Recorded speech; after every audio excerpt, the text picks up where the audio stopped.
வாங்க வீடியோக்குள்ள போகலாம். வலிமையான கூட்டணியை அமைக்கிறதுக்கான எல்லா முயற்சியும் ஏடிஎம்கே செய்தது.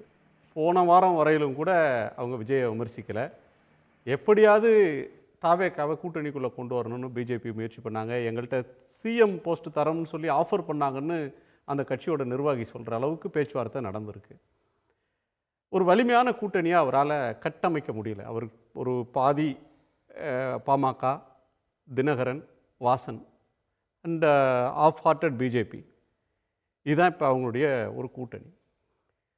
ஒரு கூட்டணி வலிமை அப்படின்ற ஒன்று இந்த தேர்தலில் என்ன ஃபேக்டராக இருக்கும்? ரெண்டாவது திரு ஐயநாதன் அவர்கள் பேசின ஒன்று, ஒரு ஏழ்மை வறுமையில் இருக்கிற மக்களுக்கு அவங்க வாழ்க்கையை மாற்றின எந்த திட்டமாக இருந்தாலும், அதை எந்த சலுகை அவங்களுக்கு கிடைச்சிருந்தாலும் அதை இழக்க மாட்டாங்க அப்படின்னு சொல்கிறீங்க. இன்னொரு கோணத்தில் பார்த்தா தமிழ்நாடு ஒரு நகர்மயமான ஒரு மாநிலம், ஒரு ஆப்ஜெக்ட் பாவர்ட்டி, ஒரு பரம ஏழைகள் அப்படின்றவங்க இல்லாத மாநிலம்னு சொல்லலாம், அல்லது வெகு சொற்பமாக இருக்கிற ஒரு வளர்ந்த மாநிலம், வளர்கிற மாநிலம், ஒரு ஆஸ்பிரேஷனல் சொசைட்டி, முன்னேறணும்னு நினைக்கிற மாநிலம். இந்த இடத்துல இந்த மாதிரியான ஸ்கீம்ஸ்க்கான ரெசனன்ஸ், அதை நன்றியோடு நினச்சி பார்க்குறது அப்படின்றது ஒரு ஃபேக்டராக இருக்கும். அதாவது நீங்கள் அதை முதல்ல கூட்டணியை பற்றி, பீகாரில் ஒரு 1000 ரூபா போட்டால் பெருசு, தமிழ்நாட்டில் அந்த 1000 ரூபாய்க்கு அதே வேல்யூ கிடையாது.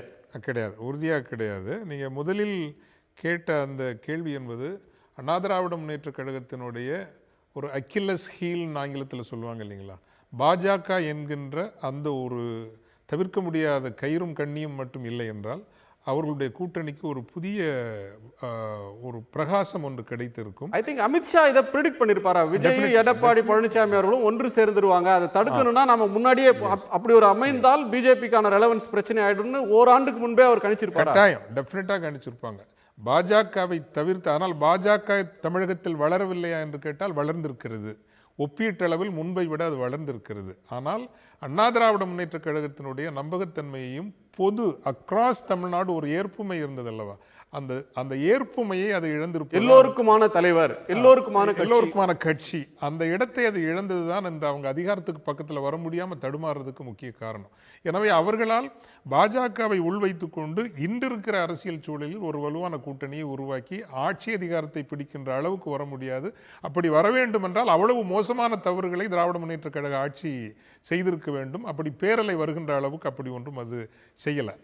இப்போ ரெண்டாவது கேட்ட கேள்வி முக்கியமான கேள்வி.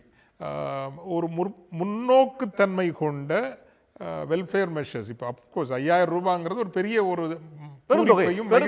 பெரும் தொகை ஏற்படுத்தி இருக்கிறது. அது ஒரு ஒன் டைம் ஒரு ஷார்ட்னு சொல்லலாம், ஒரு ஒன் டைம் ஷார்ட் மாதிரி. ஆனால் வெறும் ஒரு வெல்ஃபேர் மெஷர்ஸ் காகவே தேர்தல் முடிவுகள் வருகிற காலம் ஒருவேளை கொஞ்சம் மங்கி கொண்டு வருகிறதோ அப்படிங்கிறது என்னுடைய ஒரு புரிதலும் பார்வைங்க. அதை தவிர்த்து இப்போ தமிழகத்தினுடைய நெடுவழி பாதையை கருத்தில் கொண்டு ஒரு புதிய பரப்புரையை இந்த முறை டிஎம்கே செட் பண்ணுமையானா அது அடுத்த 10 ஆண்டுகளுக்கு ரொம்ப பிரமாதமாக இருக்கும். நீங்கள் 1950 வரை சம மதிப்புக்கான ஒரு தேடலில் தமிழகம் ஈடுபட்டு இருந்தது. அதற்கு பிறகு ஒரு 20 ஆண்டுகள் சம ஒரு நீதிக்கான, அதிகாரத்தில் எல்லோருக்கும் இடம் வேண்டும் என்கின்ற ஒரு தேடலில் தமிழகம் இருந்தது. அதற்கு பிறகு பார்ட்டிசிபேஷன், பங்கேற்பு, அந்த உயர்கல்வி பரவலாக்கம், மொபிலிட்டின்னு சொல்லலாம், நகர் நோக்கி நகர்ந்தது. அதிகாரத்தில் ஏன் பங்கு என்ன, அதே போல பொருளாதார ஒரு பார்ட்டிசிபேஷன். இப்போ இந்த 3 காலகட்டங்களும் ஒரு முக்கியமான காலகட்டங்கள். 4வது காலகட்டத்தை வெல்ஃபேர் மெஷர்ஸ் எல்லாம் இப்போ ஏடிஎம்கே மேனிஃபெஸ்டோ அன்இம்ப்ரெசிவ், பிகாஸ் அந்த காலகட்டம் முடிஞ்சிருச்சு. இந்த ஃப்ரிட்ஜுக்கு 10,000 ரூபா தருவன்றார். ஆட்சி வந்தால் கருணை தொகை 10,000, 5,000 விழுந்தது, அது ஒரு தாக்கத்தை ஏற்படுத்துதுன்னா இந்த 10,000.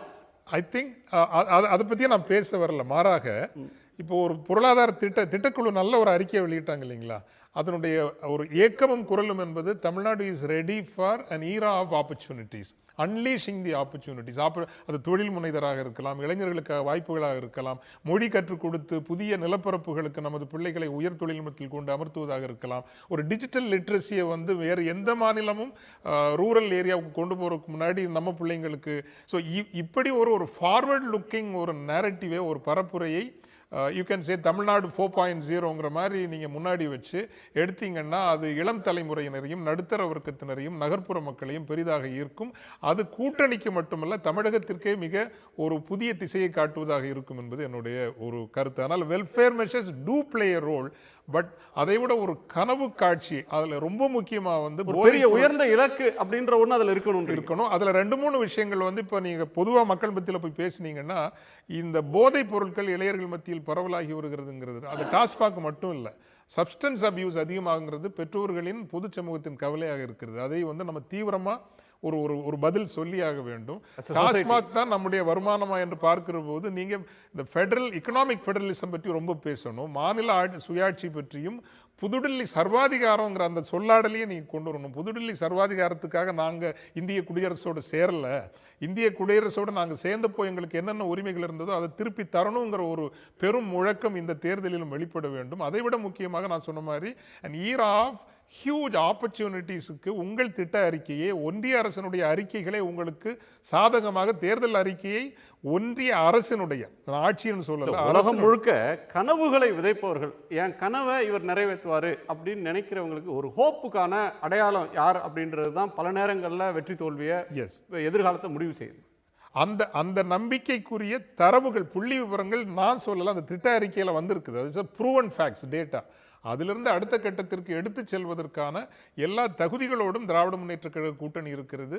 அந்த திசையில் பரப்புரையை கட்டமைப்பு செய்ய வேண்டும் என்பது என்னுடைய கருத்தாக இருக்கு. உடனுக்குடன் செய்திகளை தெரிந்து கொள்ள சன் நியூஸ் பெல் ஐகானை கிளிக் பண்ணுங்க.